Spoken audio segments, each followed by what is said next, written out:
You'll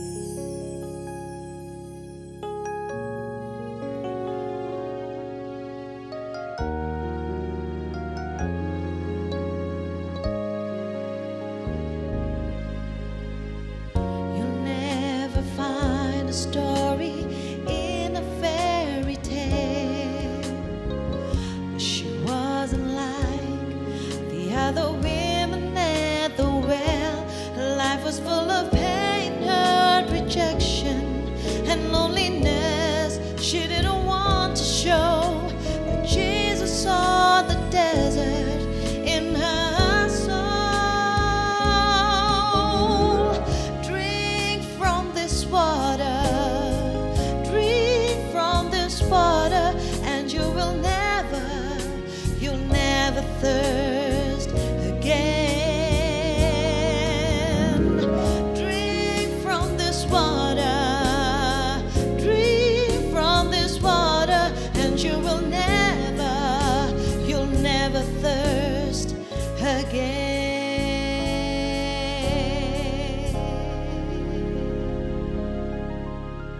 Immanuel, God with us, Allah beserta kita. Bukankah kita sering mendengar kata ini Bapak Ibu Saudara-saudari?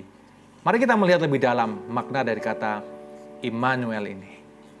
Hai, apa kabar? Kita bertemu kembali dalam Old Testament Made Easy bersama dengan saya, dan hari ini saudara kita akan melihat kata yang luar biasa ini. Tapi sebelum itu kita mau berdoa terlebih dahulu. Terima kasih ya Tuhan, kiranya Engkau membukakan pemahaman kami supaya kami memahami firman-Mu dan menjadi pelaku kebenaran firman-Mu. Dalam nama Yesus, haleluya.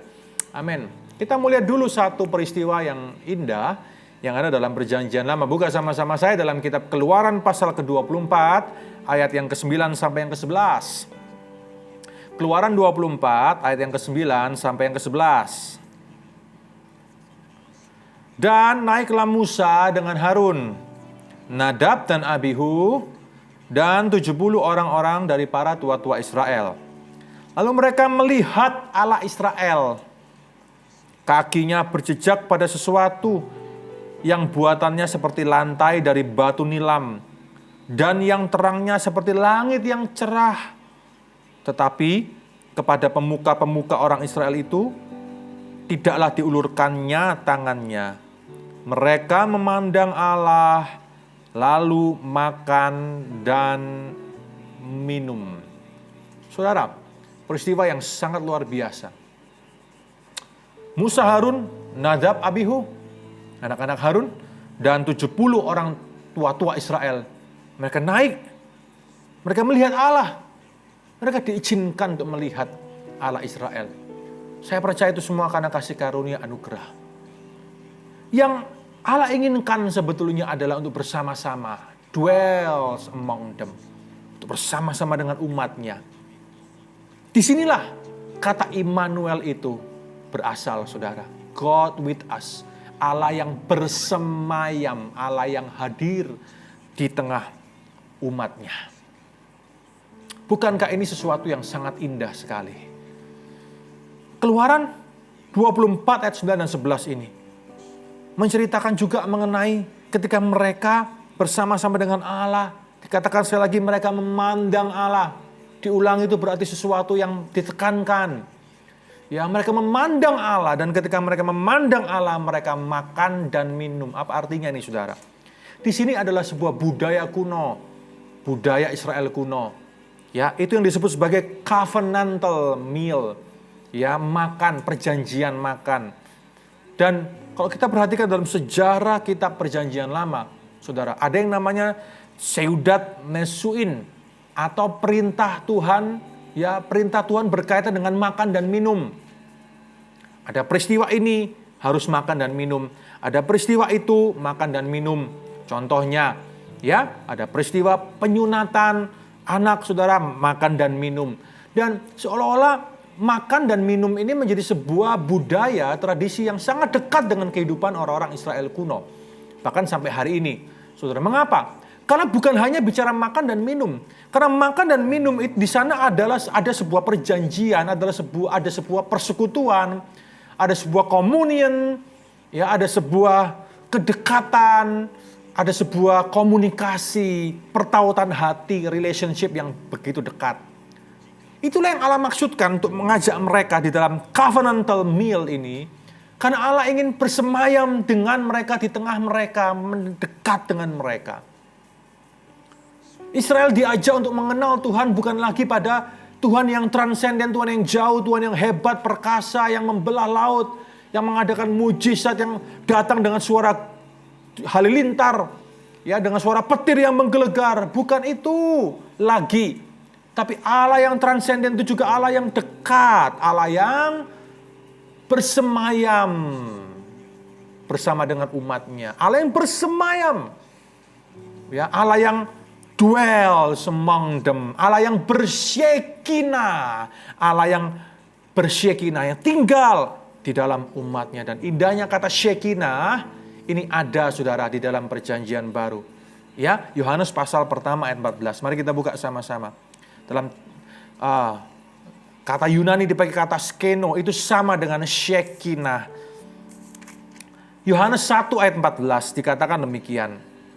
Firman itu telah menjadi manusia dan diam di antara kita. Kata diam di antara kita, dwells among us, itu syekinah.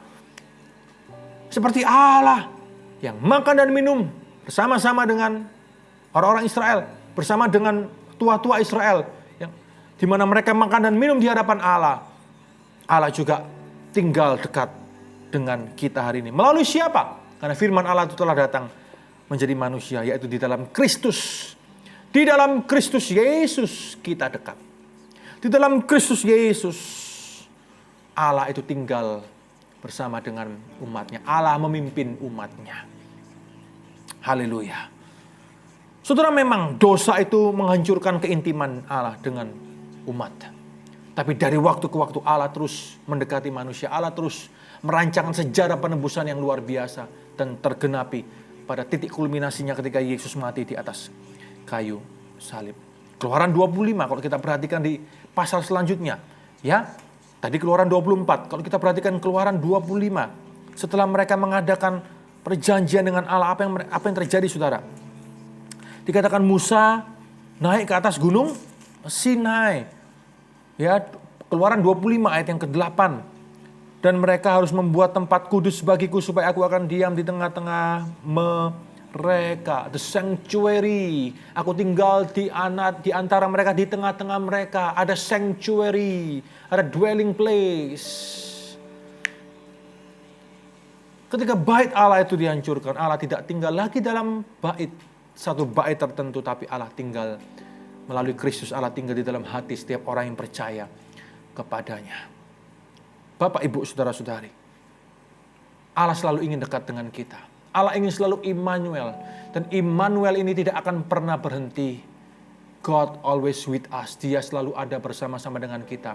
In bad times, in good times, in your bad times, in your good times. Allah selalu ada bersama-sama dengan saudara. Dalam suka maupun duka. Sehat maupun sakit, miskin maupun kaya. Kristus selalu bersama-sama dengan saudara. Jangan pernah lupa ini.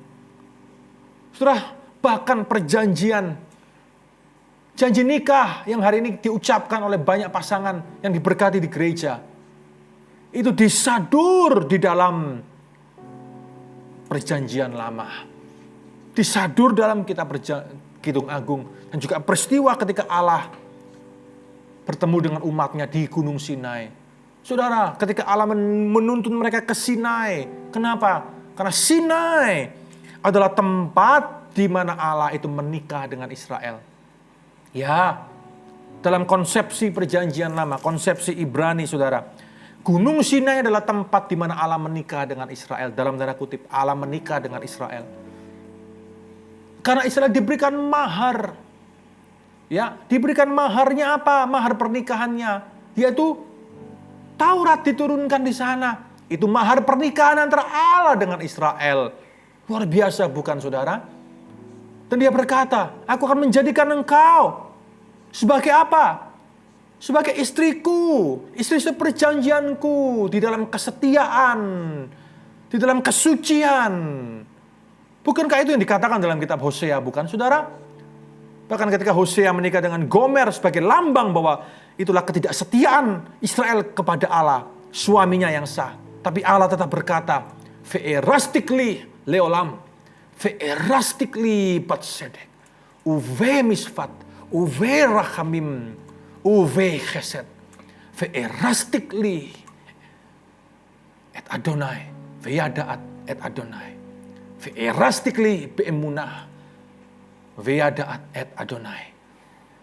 Aku akan memilih, aku akan mengangkatmu, memilihku menjadi istriku yang sah, istriku dalam perjanjian, istriku dalam kesetiaan. Dan aku akan membawamu kepada jalan Allah yang hidup.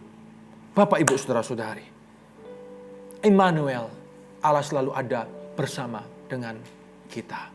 Tidak pernah Dia meninggalkan kita. Kalau hari ini engkau mengalami masa-masa buruk dalam kehidupanmu, kalau engkau dalam masa mungkin pandemi ini, engkau mengalami banyak hal, engkau mengalami sakit penyakit, apapun juga, kompas hidupmu, ingat, jangan arahkan kompas hidupmu kepada dunia. Kompas hidupmu harus kepada engkau tune in ulang kepada kekekalan di sorga. Bahwa Allah tidak pernah meninggalkanmu dalam segala keadaanmu. Dia selalu ada bersama-sama dengan saudara. Dan Dia dekat denganmu.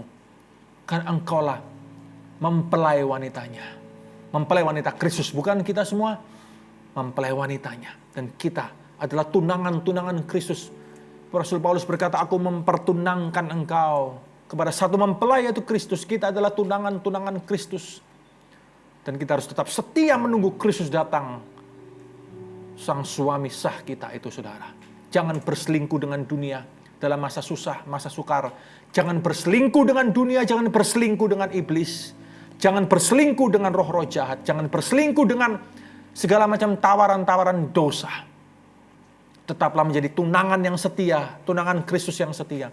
Sebentar lagi Dia datang untuk menjemput tunangannya. Dan masuk ke dalam pernikahan anak domba Allah. Amin, Bapak, Ibu, Saudara-saudari. Biar karena Immanuel selalu ada di dalam hati dan kehidupan kita. Puji Tuhan. Mari kita berdoa sekali lagi. Haleluya. Terima kasih ya Tuhan. Ketika kami sadar bahwa Engkau adalah Immanuel, Allah yang selalu bersama dengan kami. Biarkan kami terus hidup di dalam kebenaran. Ingatkan kami bahwa kami adalah tunangan-tunangan Kristus yang harus terus hidup untuk menjaga diri kami.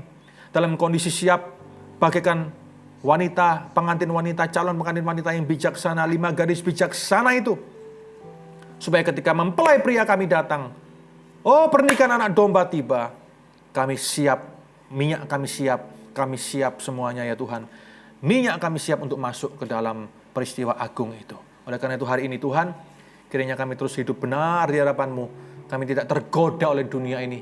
Kami tidak hanyut oleh keglamoran dunia ini. Tapi kami terus hidup menyenangkan hati Allah saja. Terima kasih. Dalam nama Tuhan Yesus kami berdoa mengucap syukur. Haleluya.